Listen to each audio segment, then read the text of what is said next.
Әл-Бақара сүресі 225-238 аяттар. Құдай сендердің ант берген кездегі айтқан бос уәделерің үшін жазаламайды. Жүректеріңдегі ниеттеріңе қарап жауапқа тартады. Алла кешіруші, өте мейірімді.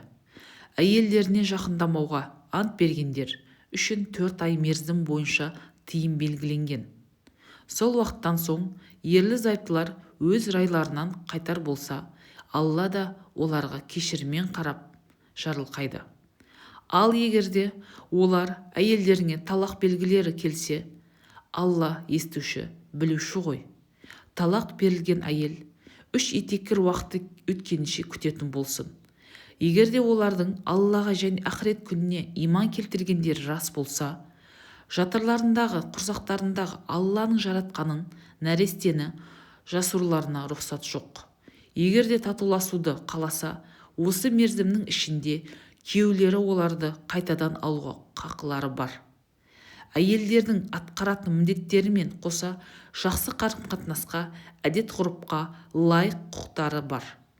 Алайда ер азаматтардың әйелдерден бір дәреже үстемдігі де бар. Алла құдіретті, хәкім.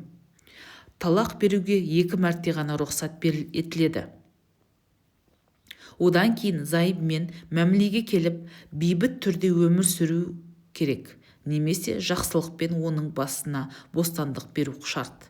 Және де Алланың әйелге берген құқықтары сақталмай қалудан сескенген жағдайдан өзге бұған дейін оған сыйлаған сыйлықтары және жеке дүниелеріне қол сұғуларына рұқсат жоқ.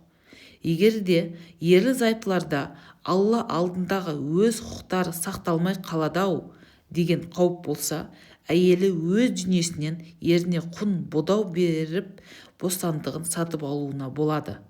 Олардың бұндай әрекеттеріне ешқандай да күнә жазылмайды. Міне, ерлі-зайыптылардың арасындағы қарым-қатынастағы Алланың шектеулері осындай. Бұл қағидаларды ешқандай да бұзушы болмаңдар.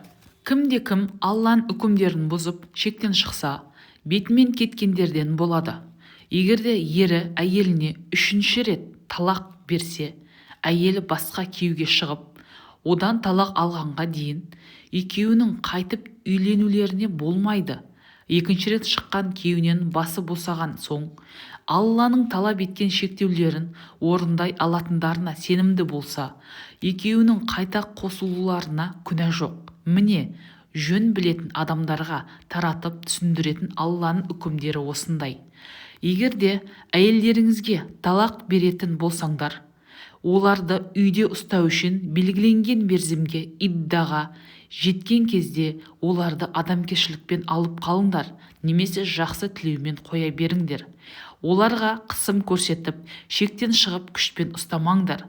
Ондай әрекетке барғандар өз-өзіне зұлымдық жасайды.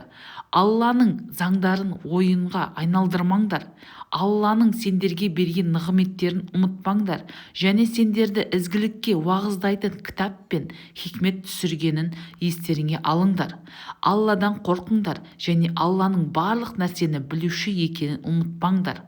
Өздерің талақ берген әйелдерің оларды үйде ұстау үшін белгіленген мерзімді өткізген соң, өзара түсіністікпен көңілдері жарасып, бұрынғы күйеуіне қайта қосылам десе, оған еш кедергі болмаңдар.